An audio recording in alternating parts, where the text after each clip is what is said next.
Oke, selamat malam kawan-kawan, teman-teman. Selamat malam apa selamat apa sih? Selamat malam. Selamat malam ya, karena kita di sini tag-nya malam. Jadi tapi buat kalian-kalian di rumah yang nonton kapan pun, jadi selamat pagi, selamat siang, selamat petang, selamat malam, selamat subuh, selamat waktu tahajud dan seterusnya. Di sini kita banyak banget yang nonton, jadi kita juga menyapanya selamat malam. Sebelumnya kenalin dulu, aku adalah seseorang yang bernama Ahnaf Abian.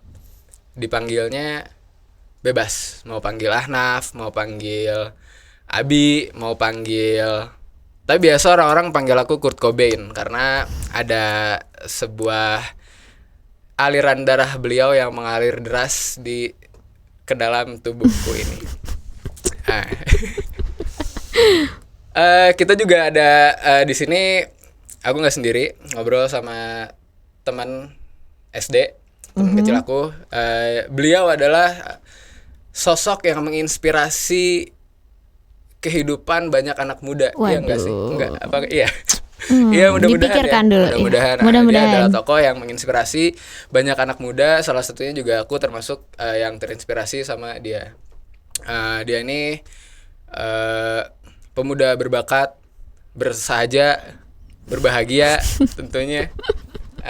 Kalau aku pemuda sama bahagia juga gitu. BTW aku nih mahasiswa di Ilmu Komunikasi FISIP Universitas PAS Sundan. Nah, kenapa ada Sila? Karena kita mau ngobrol sama permasalahan yang relate sama kehidupan kita di anak muda. Kita usia nih, kamu berapa sih? 22. 22 Sorry, tahun. 21. 21 ya? 21 mau 22. 21. Aku juga 21. Nah, di umur-umur segini, terus juga sama topik sekarang tuh yang lagi naik tuh soal kesehatan mental ya enggak? Kayak gitulah, pokoknya ngobrol-ngobrol tentang itu. Tapi kenalan dulu deh, Sil. Siapa sih ente, antum tuh? Ya enggak sih? Ana Sila. Anak uhibuk. Ada uhibukan. Ya, aku biasa dipanggil Sila. Ini nanya apa nih? Maksudnya kayak aku siapa? Boleh. Misalnya Ada. kamu tuh sekarang lagi kuliah kah atau apa gitu? Sekarang aku udah kerja. Alhamdulillah. Susah ya nyari kerjaan sekarang. Aku freelancer juga Mantap. di bidang desain. Oh iya. Wah, nanti bisa dibahas tuh. Aku baru tahu soalnya. Oh ya? Ah. Terus aku juga buat saat ini kerja tetap di tempat kopi. Nah, coffee shop lah ya. Coffee shop. Di Bandung tapi kan? Di Bandung. Tinggal di Bandung juga. Di Bandung. Oke. Di Bandung dong. Mau kan diajak ngobrol sama aku? Apa enggak? Kalau enggak aku cabut nih. Iya, cabut silakan. Jadi pokoknya gitu ya. Intinya ntar bisa lebih lanjut lagi. Intinya kita bakal ngobrol soal kesehatan mental karena tadi relevansi antara usia kita yang menginjak 20 tahun ke atas tuh kan mental tuh sedang digempur banget ya. Lumayan lah ya, lumayan gitu. Kita anak-anak yang baru menginjak usia dewasa kan. Yap. Sebenarnya kita bakal menekankan membahas tentang quarter life crisis.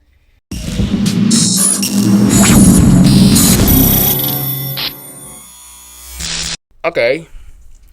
Kita langsung lanjut ke pembahasan ya tentang kesehatan mental, terutama ke quarter life crisis atau krisis seperempat hidup yang kita sama banyak orang di luar sana lagi mengalami. Tapi jangan dulu deh, kita bahas ke kesehatan mental dulu aja gitu. Maksudnya secara general tuh apa sih kesehatan mental tuh gitu. Ini bukan sih mental tuh? Iya, gini. Iya kan? Rock and roll. Nah, terus? Itu metal, Pak. Oh, metal. Oke. Sikat boleh diceritain apa sih kesehatan mental tuh? Oke. Menurut aku, Menurut kamu aja, bener. kesehatan mental itu bukan berarti seterusnya bahagia, seterusnya senang. Asik. Karena masalah itu pasti ada, Betul. right? Setuju. Yang dipertanyakan adalah mental kamu stable gak buat Asik. menghadapi segala kerumitan hidup. Nggak goyang ya mentalnya? Oh enggak, stable.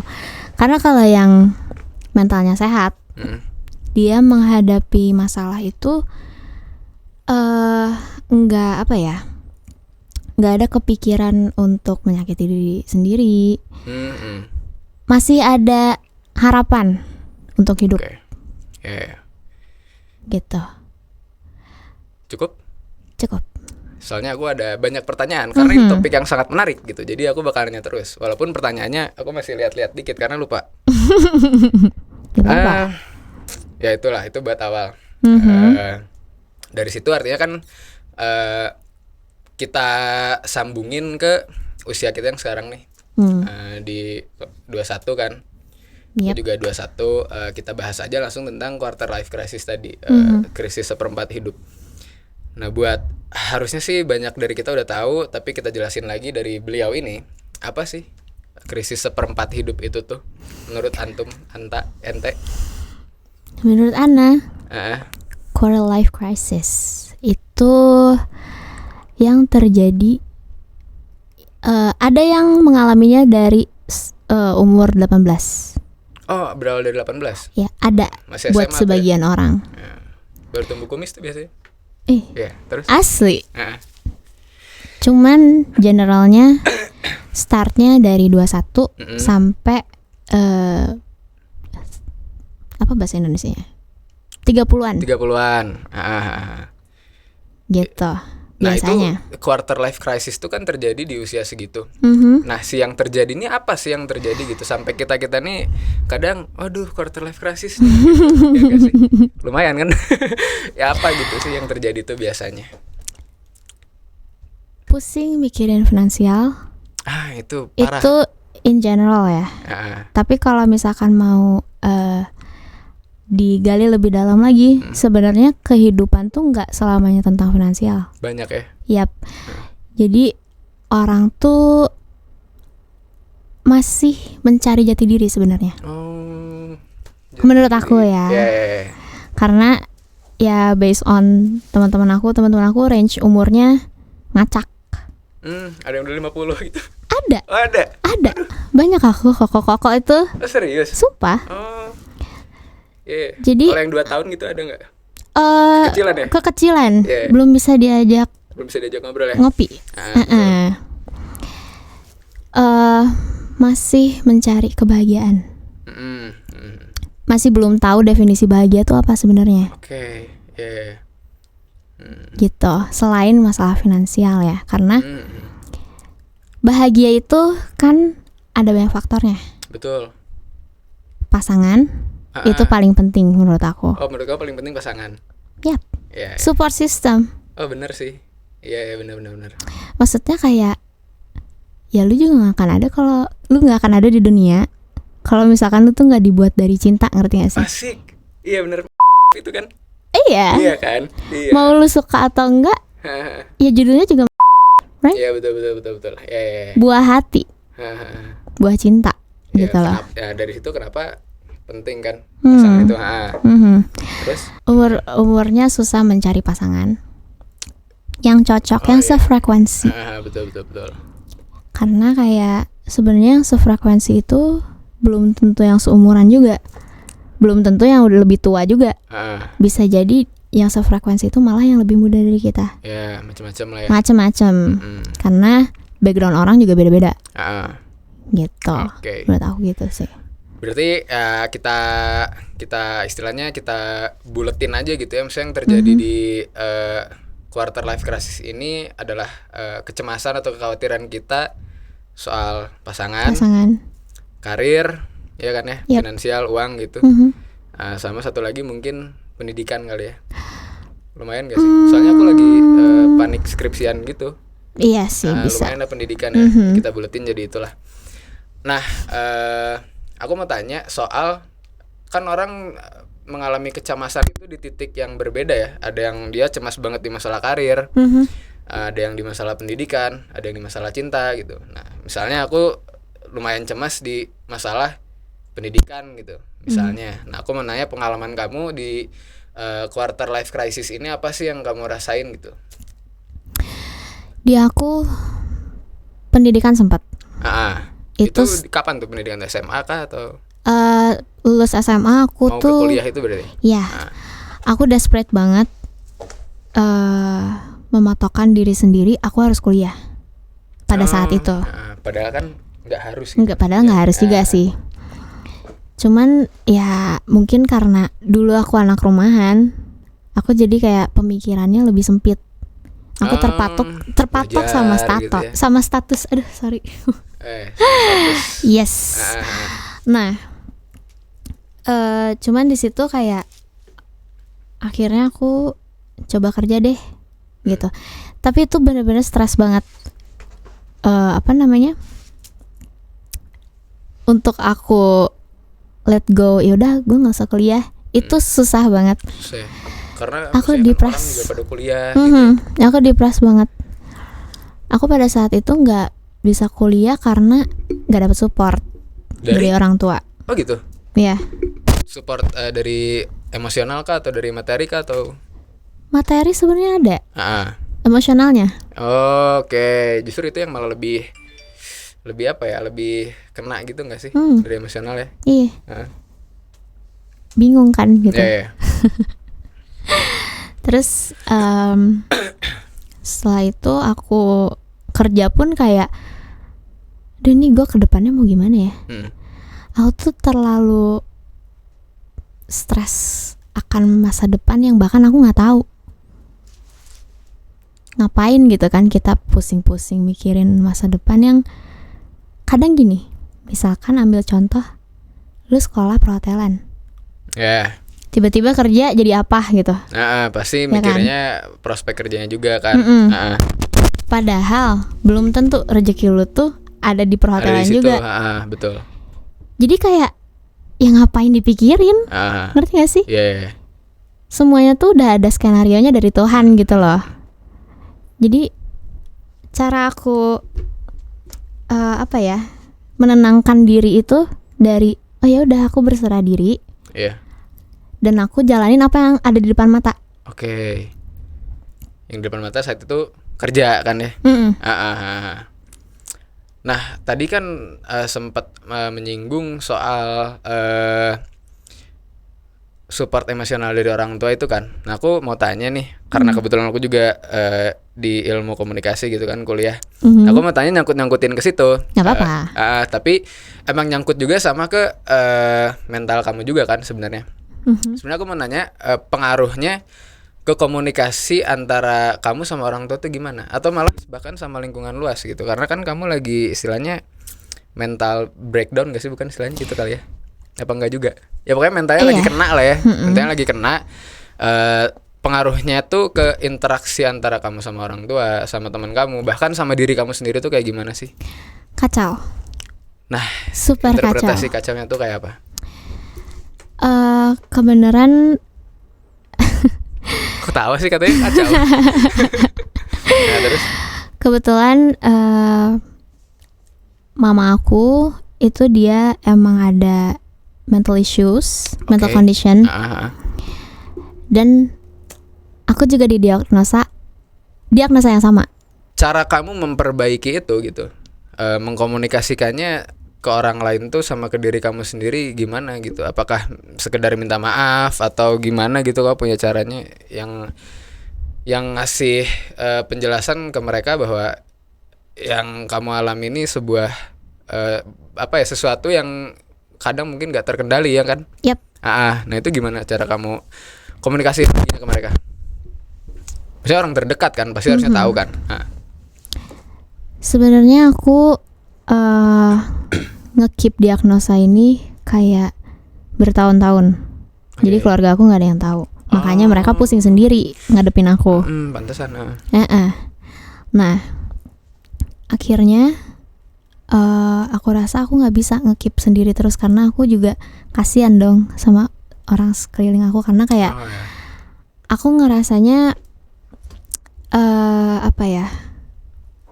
mereka sayang sama aku, tapi aku nggak ada timbal balik yang ke merekanya gitu kan. Jadi akhirnya aku berawal dari bilang sama mereka diagnosa aku apa, terus aku minta maaf sama apa yang telah aku perbuat, dan aku minta maaf juga untuk di masa depan. Jadi kayak sorry ya kalau misalkan nanti aku gini. Udah dikasih penjelasan duluan akhirnya kan. Mereka tahu, jadi mereka istilahnya bisa antisipasi dulu gitu. Yap. Ya. Benar. Kalau ke diri sendiri ini itu kayaknya paling sulit gak sih? Iya gak? Iya. Iya. Agak sensi gak apa-apa? Gak masalah. Ini mah mau sampai nangis-nangis guling-guling juga. Oke, siap. Jadi kalau ke diri sendiri itu ada satu titik di mana aku berpikiran untuk itu yang parah ya? Iya. Enggak, jangan ya. Jangan, nanti aku jadi berspray juga. Pengen banget meluk diri sendiri, tapi nggak bisa gitu loh. Gini sih. Kayak gini sih. Ngelus. Terus ya udah dari situ aku kayak ya udah aku harus memaafkan semua yang telah terjadi. Aku harus memaafkan orang-orang yang nyakitin aku, dan aku harus memaafkan diri sendiri. Karena aku tega sama diri sendiri. Ya kan? Dari situ aku berusaha misalnya ada masalah kayak tahan Sil, karena menyakiti diri sendiri itu addiction. Enak emang. Iya. Oh iya. Jujur. Aku belum pernah sih. Oh jangan. Jangan sampai. Nggak boleh. Iya, jangan sampai. Iya. Karena kan apa ya? Aku tuh susah marah. Jadi aku kalau marah, ya udah aku lampiasin ke diri sendiri. Misalnya aku, jadi kayak sakit hati aku, marah aku semua udah pindah ke area yang aku sakitin. Ya, itu yang bikin adiknya tuh itu. Karena aku menanamkan mindset yang seperti itu. Padahal kan salah ya. Iya. Berat sih. Nah, aku juga pengen tahu tuh tadi kan si cara kamu mengatasinya kan ke hal negatif, ke nyakitin diri sendiri. Nah kan artinya kalau sekarang kan istilahnya kamu bisa dibilang survive gitu kan. Yep. Ya berhasil survive. Nah hal apa gitu yang jadi istilahnya pelarian lah mungkin, atau apa ya, pengalihan kamu gitu, hal apa yang kamu lakuin dari asalnya negatif jadi ke positif gitu. Misalnya aku galau terus misalnya langsung futsal, kan positif tuh, sehat. Nah kalau kamu apa sih yang kamu lakuin? Kerja. Oh kerja, karena dapat duit ya? Jelas. Cuan berarti. Cuan. Setuju sih, emang mental tuh dipengaruhi sama uang juga. Bener sih. Dan jadi kerja. Iya, ngalihin pikiran banget kan. Gitu. Ketambah kalau misalkan aku memang ngedesain atau misalkan ngegambar sesuatu, itu tuh aku benar-benar numpahin semua emosi aku ke situ. Kamu seniman ya berarti? Enggak, karena cewek jadi bukan seniman, seni woman. Lanjut. Bener. Iya kan? Ya pokoknya seni juga kan? Iya. Terus emosi itu terluapkan lewat ya media itu berarti ya, karya. Pertama emosi keluapin, kedua pikiran aku jernih. Bukan kealihin. Walaupun memang untuk sementara, tapi kalau misalkan aku capek dari apa yang aku kerjain, aku nggak punya waktu buat mikirin yang lalu-lalu. Ya. Karena kan maksudnya mental aku jadi unstable itu karena aku dapat flashback terus dari hal yang bikin aku trauma gitu. Aku ya belajar memaafkan keadaan, belajar menerima keadaan itu susah. Parah. It takes such a long time gitu kan. Jadi ya aku larinya ke sana. Selain kerja, selain ngedesain dan menggambar. Pacaran? Tidak. Oh enggak, yang ngapain? Ngapain? Ngobrol sama orang. Oh iya. Yang bahkan aku nggak kenal. Parah ya. Iya. Orang tuh asik ya. Makanya banyakin nongkrong sendiri. Hah? Banyakin nongkrong sendiri. Maksudnya ngobrolnya sama orang lain gitu? Iya, ngobrol sama stranger. Iya. Pertama Ntar aku buka coba. relasi. Aku belum pernah sih. Buka wawasan. Tapi kalau aku kadang nongkrong sendiri malah carinya cewek. Jangan, salah Siapapun Pak. ya, random ya berarti. Iya. Jangan cari cewek pilih-pilih gitu. Ini boleh nih, jangan gitu berarti. Gak boleh Nggak gitu. boleh ya. Tapi keren lah. Thank you. Pembahasannya sangat kompleks, sangat seru, sangat emosional, sangat menyentuh. Nih, tersentuh kan? Nah, kita lanjut, bakal ada pembahasan yang lain yang bakal lebih seru juga yang pastinya. Sikat.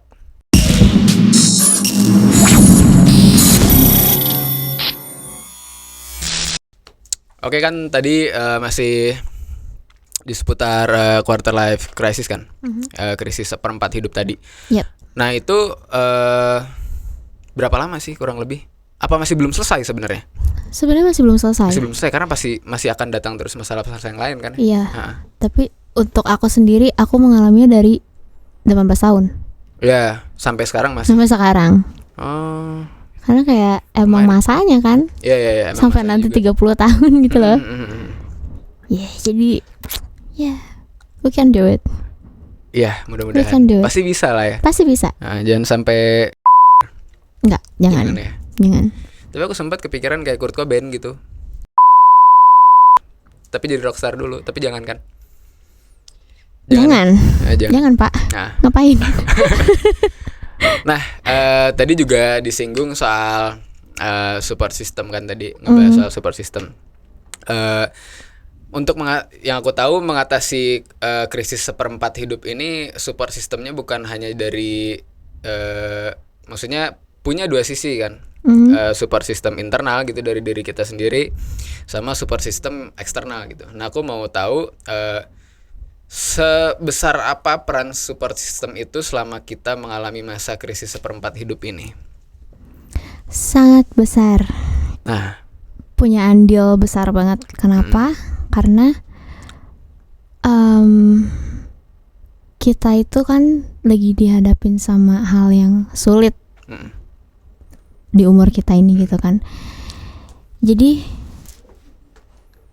kayak sharing apa yang lu lagi hadepin, apa yang lagi aku hadepin, itu apa ya, nge-relieve stress. Oke. Secara nggak langsung gitu kan. Jadi udah gitu sharing pengetahuan juga. Karena perspektif orang beda-beda. Iya, benar. Terhadap sesuatu. Iya. Jadi kayak kalau misalkan kamu lagi, aduh, aku tuh lagi ngadepin ini gini, taunya ada orang yang udah ngalamin misalnya, dia bisa ngebuka pikiran kamu, coba deh, kayak gitu kan. Paham.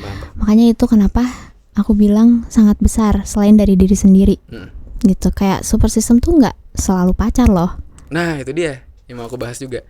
Nah, bentuk support system itu tadi kan disebut yang nggak selalu pacar gitu kan, tapi salah satunya bisa jadi pacar kan. Bisa. Kayak aku sekarang kan gak ada pacar tapi hidupnya sangat penuh support. Yap. Kan keren kan? Nah. Dan yang punya pacar pun belum tentu dia disupport sama pacarnya. Nah, belum tentu. Gitu.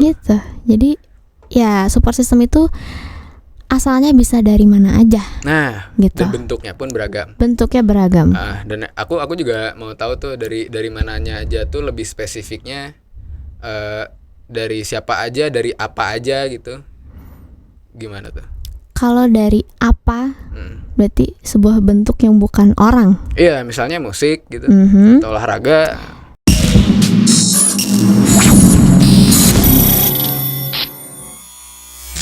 Oke, tadi kita udah banyak ngebahas tentang kesehatan mental. Intinya dari topik utama dari pembahasan kita ya, quarter life crisis, dan intinya tadi kita udah emosional kita sangat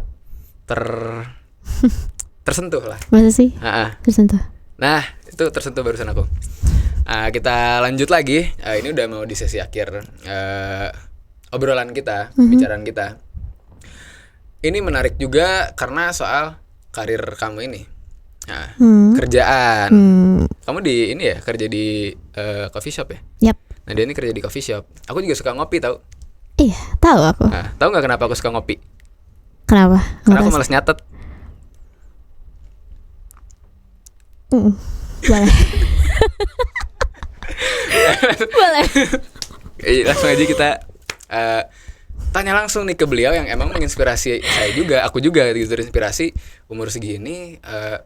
Wah nggak main-main gitu, dia dari barista terus sekarang jabatannya, nah kita tanya aja nih dia ngapain sekarang, sikat. Sekarang aku nge-manage tempatnya dan SDM-nya. Ya katakanlah manajer ya. Gitu sih sekarang. Wis, manajer. Terus? Kenapa bisa? Karena dulu aku paling vokal.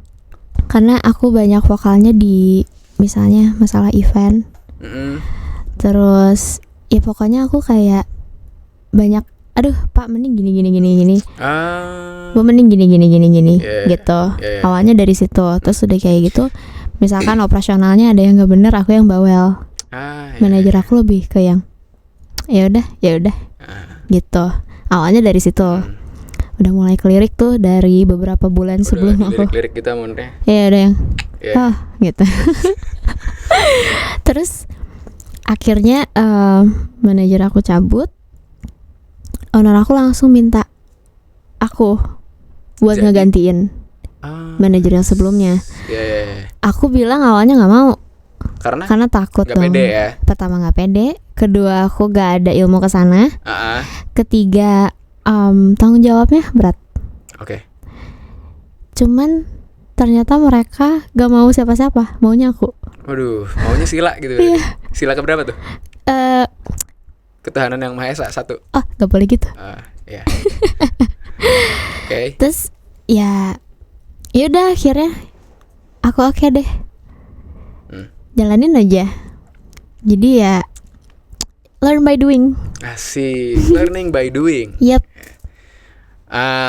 Balik lagi karena saya anak ilmu komunikasi, ingin menanyakan sangkut pautnya sama dikit-dikit aja nih mah, tipis-tipis. Karena aku juga nggak terlalu menguasai. Misalnya kan di namanya manajer itu kan memanage kan, bahasa Indonesia itu apa ya? Manage itu ya. Ya mengatur lah ya. Iya. Mengatur. Udah diadaptasi kok bahasa Indonesia. Nah aku mau tahu apa yang kamu lakuin tapi dari sisi komunikasinya. Misalnya komunikasi perusahaan. Nah itu dulu deh, komunikasi kamu ke bawahan nih. Karena kan paling atas manajer, di bawah owner doang 1. Nah, terus? Jujur sulit. Karena masing-masing kepala itu punya prinsip masing-masing. Nah itu dia. Jadi caranya adalah aku ngebawa santai. Kalau misalnya ada yang perlu diluruskan, aku adain evaluasi. Oke. Tapi caranya santai. Bener-bener yang sambil ngopi gitu. Oke. Jadi ke merekanya juga ngerasa aman untuk aku arahin. Karena kalau misalkan aku kayak gini gitu. Iya, gini terus kayak kesannya menyuruh lah gitu ya. Ya mereka kesal dong. Kamu berarti nggak membedakan status sosial kamu kan, sama rata gitu. Itu bentuk komunikasi kamu ke bawahan kayak gitu. Itu keren sih menurut aku. Terus thank you. Keren lah. Soalnya kesetaraan di perusahaan tuh sangat menjunjung tinggi produktivitas karyawan. Yep. Serius. Memang sih. Memang. Jadi status sosialnya tuh nggak dibeda-bedakan gitu. Iya. Terus? Terus sorry apa nih? Terusnya apa? Tadi udahlah kejawab nah. Atau yang lain deh. Komunikasi marketing. Siapa yang ngurus tuh? Aku juga sama. Oh iya. Keren tuh, aku mau tahu. Soalnya aku juga ada mata kuliah belajar itu juga waktu kuliah. Sekarang masih kuliah juga sih, maksudnya pernah gitu mata kuliah itu belajar itu. Aku sekarang lebih ke kayak misalkan aku nyari event nih. Kalau misalkan ngadain event sendiri kan itu modalnya lumayan ya. Gimana caranya kita supaya nggak ngeluarin modal yang banyak? Jadinya kita cari ikut event. Oh iya. Misalnya nanti ada tanggal 18 ada event di Lembang. Itu event se-Jawa Barat. Apa aja ada di situ, baju, kopi, cemilan, semua ada. Senjata api gitu ada nggak? Belum tentu. Belum tentu. Siapa tahu ada yang menyelundupkan, nggak tahu ya. Cuman akhirnya kita ngedaftarin ke sana.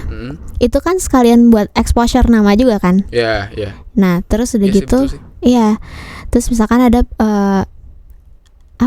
startup kecil yang misalkan nawarin sistem kasir yang mempermudah kita buat nge-order. Misalkan dia ada dari barcode nih, dia bisa pesen dari luar, nggak usah ke kasir.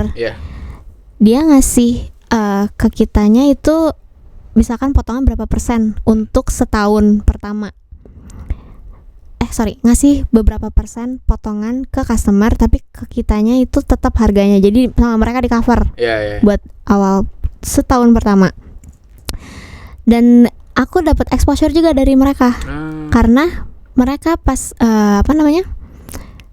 nawarin produknya, mereka tunjukin nih, aku nih udah kerja sama ini.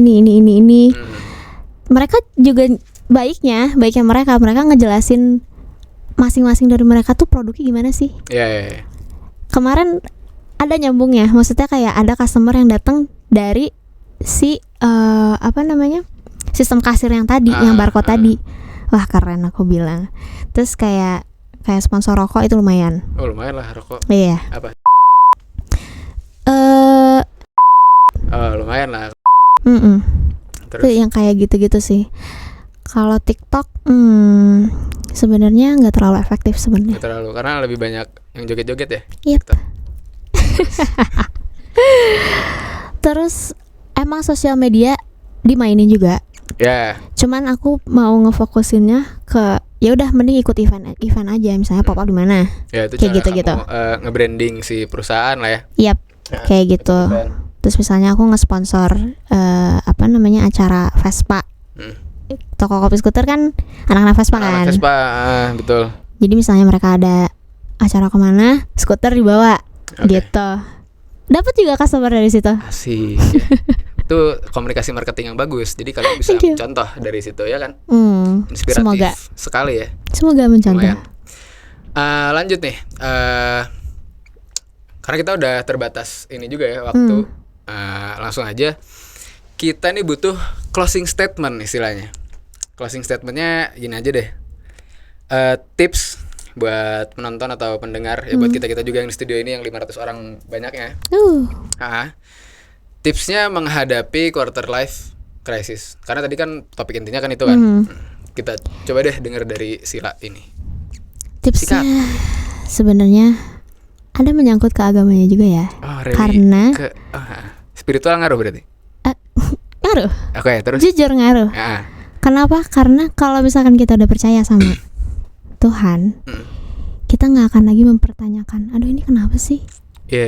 Karena semuanya juga udah dikasih alurnya masing-masing, dikasih rezekinya masing-masing, dikasih pasangan masing-masing. Itu dia. Di waktu yang tepat. Gitu. Tapi kalau misalkan teman-teman ada yang nggak percaya sama Tuhan, waduh, siapa tuh? Masih ada sekarang? Pasti ada. Banyak ya? Banyak. Hadapin aja yang ada di depan mata. Jangan terlalu mengkhawatirkan masa depan. Boleh, tapi harus ada hasilnya. Jangan sampai kayak pusing-pusing sendiri tapi diam. Make a move, get alive. Asik, make a move. Yes. Benar. Get alive. Setuju sih. Gitu. Jadi ya udah gitu. Salurin ke hal yang positif.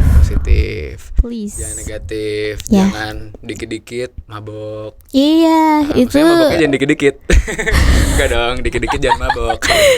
Jangan. Nanti rusak otak juga. Parah. Nanti susah berpikir kan. Nanti kedepannya gue gimana ya? Susah mikir. Udah gitu bingung kan dapat duit dari mana nih ngobatin bekas mabok nih. Bingung kan? Betul. Iya. Gitu. Oke, keren banget. Jadi segitu closing statementnya. Ya intinya spiritual sangat berpengaruh lah. Dari aku juga gitu, sholat 5 waktu. Jangan dilebih-lebihin jadi 6. Jangan ada hampir subuh, ada sholat lagi yang lain. Bener. Sholat 5 waktu. Terus juga ya intinya hidup ini adalah enggak sih. Hidup ini skenario dari Tuhan, bro. Itu dia, hidup ini adalah skenario dari Tuhan. Dari pembahasan yang tadi panjang tuh, intinya ya kita nikmatin aja quarter life crisis ini. Mudah-mudahan apa yang tadi kita obrolin, apa yang Sila sampein bisa nyantol gitu di teman-teman. Bisa jadi contoh, bisa jadi referensi juga gitu kan Bah, buat ngatasin mereka-mereka yang lagi mengalami quarter life crisis juga sama kayak kita. Intinya keren banget, thank you banget. Thank you. Ya, sangat menginspirasi. Pokoknya semoga sehat selalu Sila. You too. Abi. Terima kasih banyak. Oh, aku Abi ya namanya. Bukan, Kurt Cobain. Bener. Pokoknya gitulah. Thank you banget. Keren, parah Sila.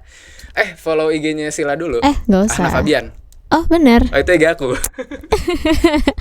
Follow IG-nya Ahnaf. IG-nya apa? Kamu? Oh, biar orang tahu aja. Sheila Ash. Susah sih ngetiknya. Ntar ada teksnya di DM. Oke, gitu aja. Terima kasih banyak dari saya. Sekian. Mudah-mudahan saya yang banyak salahnya ini nggak kalian salah-salahin. Assalamualaikum warahmatullahi wabarakatuh.